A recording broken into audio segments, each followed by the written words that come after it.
Out of my way. Oi, watch who you're pushing, Governor. Ah, Sir Henry. Season's greetings to you, sir. We haven't seen you here at the Mausoleum Club for many a week. Yes, Felch. Did anyone follow me in here? Are you all right, sir? You look like you'd just seen a... A gatter? Oh, where? Sir, are you sure that you're all right? Yes. Are my companions here?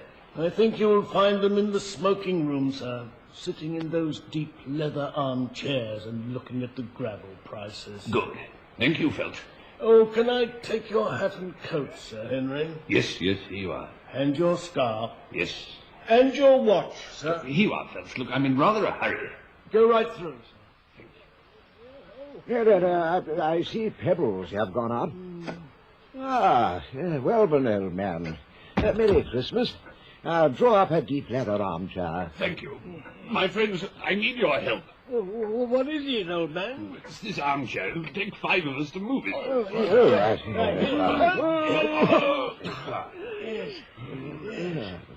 Thank you.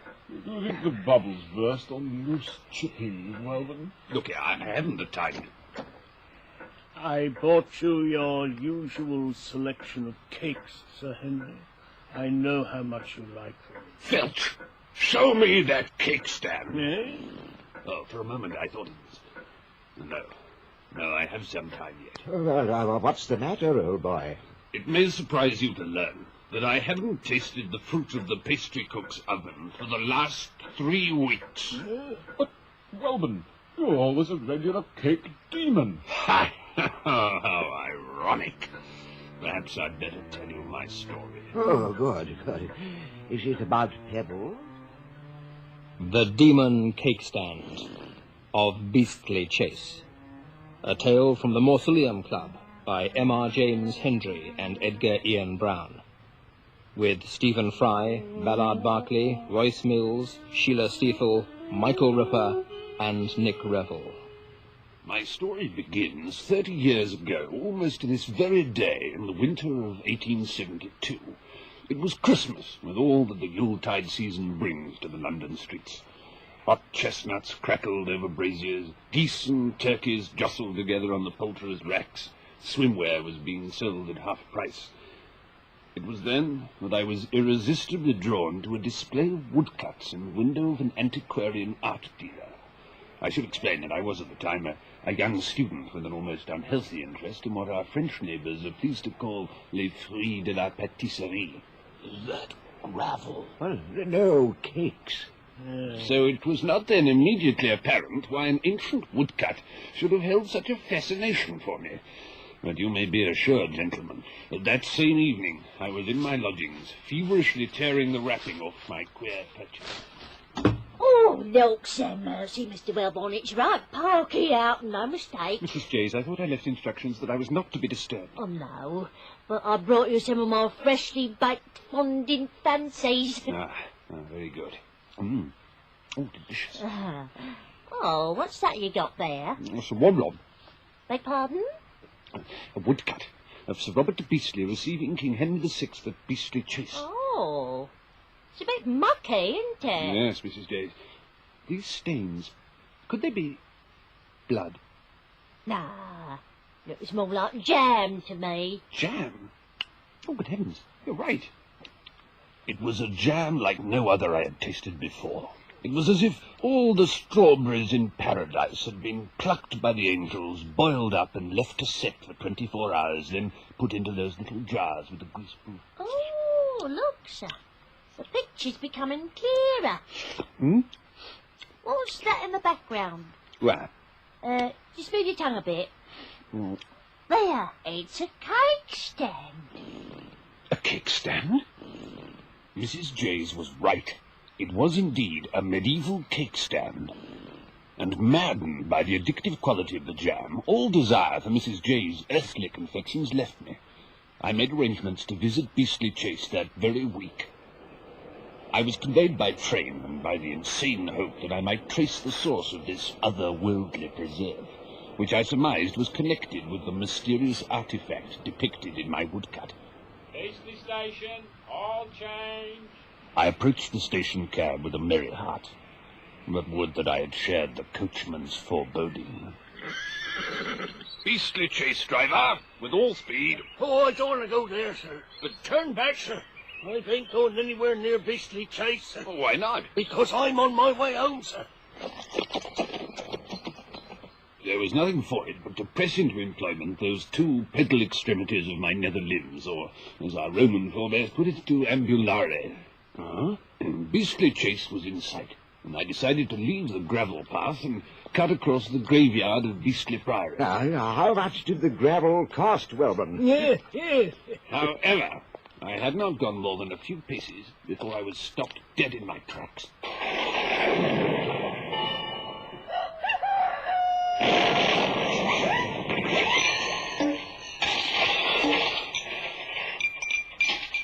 It was the vicar. Good afternoon, Padre. Hello there. Is this Beastly Chase? That's right.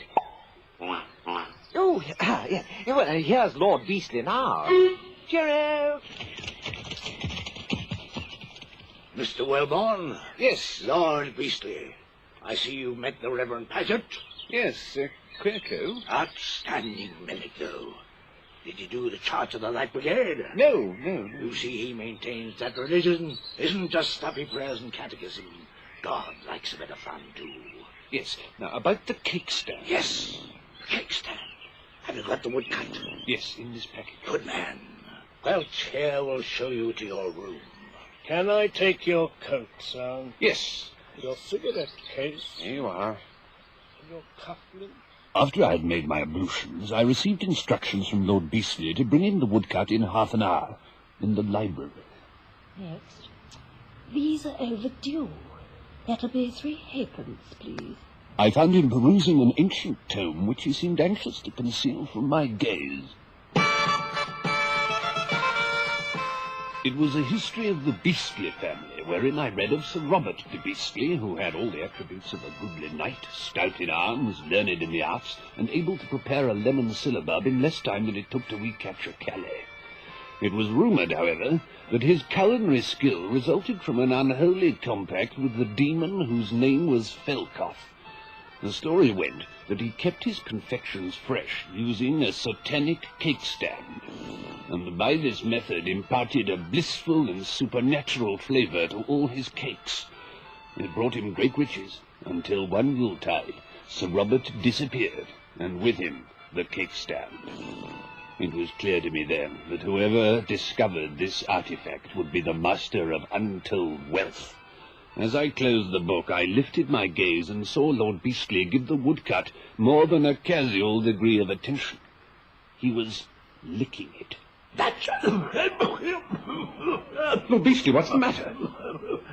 It suddenly tastes evil, like the devil's earwax, or perhaps artificial cream. Let me see. How queer.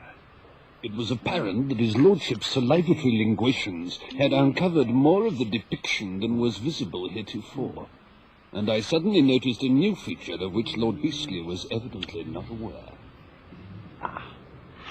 Oh, well, more of this tomorrow. I have to, I'm quite sleepy, actually. Good night.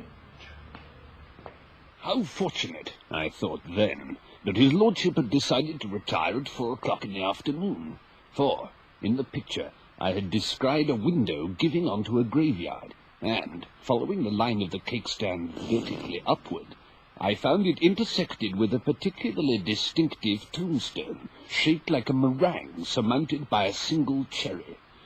Would that I had been blind that day. Seized by a rapture beyond my experience, I reached into my pocket, pulled out my gentleman's folding shovel, and, marching into the winter darkness, I made my way into the graveyard of Beastly Priory. Soon I was aware of another presence. My blood froze as a dark apparition emerged from the gloom. Hi, who's there? Just Lord Beastly, taking the night air, what?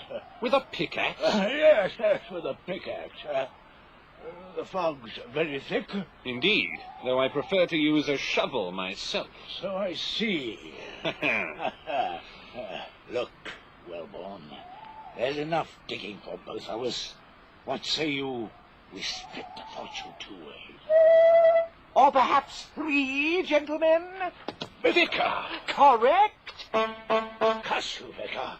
What are you doing here? Just on my way to the constabulary to report the desecration of a churchyard. I would be prepared to turn a blind eye if... Yes, all right. 3 ways it is. Done. Damn you. In no time at all, we had located the meringue-form sepulchre, and after 2 hours of digging, gentlemen, what do you suppose we found? Some loose chipping. No, you did not come near. We discovered a rusty iron ring embedded in a flagstone. Good heavens. An ancient vault. Almost at once, there issued a mighty wind from the chamber, carrying with it the odour of 4 centuries of shoe pastry. Let me pass. Me first. Stay back, Wellborn. Just a minute. Where's the vicar? He must have slipped past. Vicar! Anything down there? I'm going after him. Wait, there's an inscription on the underside of the stone. What?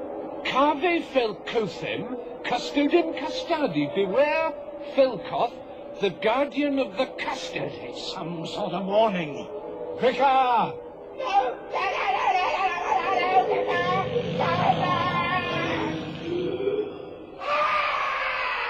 Vicar! This is no time for your childish mimicry. Vicar? Vicar! We gingerly entered the vault. There we found the vicar, sandwiched between 2 meringues in a rich shroud of artificial whipped cream, topped by a generous layer of hundreds and thousands. It was the biggest and most horrible half-holiday treat I had ever laid eyes upon. Oh, my God. God had no hand in this. Poor vicar. Never mind him. There's the cake stand.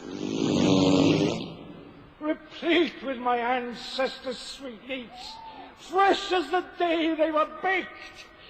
At last, I have the secret of eternal trifle.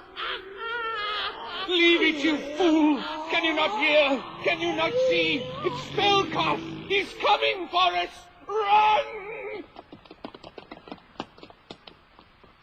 And run we did, until we reached the gates of the graveyard, where Lord Beastly hurled the demon cake stand into the oncoming terror. And there the matter would have ended, had I not read in the Times last Christmas of Lord Beastly's unexpected demise. It appeared that he had died in his sleep, until a post-mortem revealed the contents of his lungs. And what do you think they found? Was it gravel? No. It was 1.5 quarts of artificial whipped cream.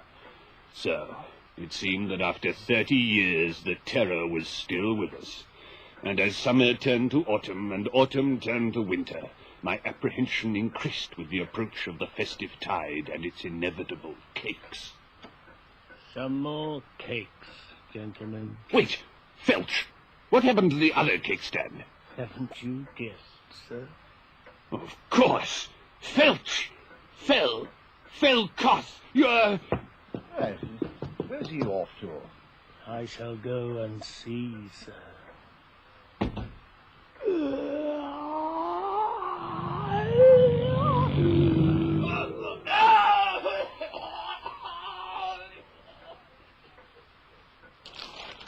What a strange tale.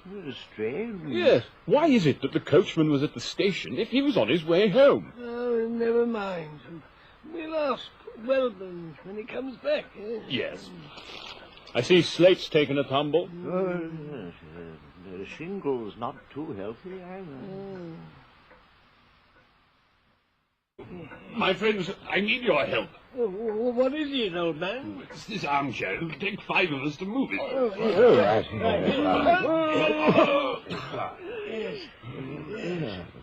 Thank you. Do you think the bubbles burst on loose chippings, Wellborn? Look here, I haven't the time. I bought out, Sir Henry. Yes, here you are. And your scarf. Yes, And your watch, sir. Here you are, Phelps. Look, I'm in rather a hurry. Go right through, Here, I see pebbles have gone up. Welburn, old man. Merry Christmas. Draw up a deep leather armchair. Thank you. Out of my way. Oi, watch who you're pushing, Governor. Sir Henry. Season's greetings to you, sir. We haven't seen you here at the Mausoleum Club for many a week. Yes, Phelps. Did anyone follow me in here? Are you all right, sir? You look like you'd just seen a A gato? Where? Sir, are you sure that you're all right? Yes. Are my companions here? I think you'll find them in the smoking room, sir, sitting in those deep leather armchairs and looking at the gravel prices. Good. Thank you, Phelps. Oh, can I take your hat and show your usual selection of cakes, Sir Henry? I know how much you like them. Phelps, show me that cake stand. Eh? Oh, for a moment I thought it was... No, I have some time yet. What's the matter, old boy? It may surprise you to learn that I haven't tasted the fruit of the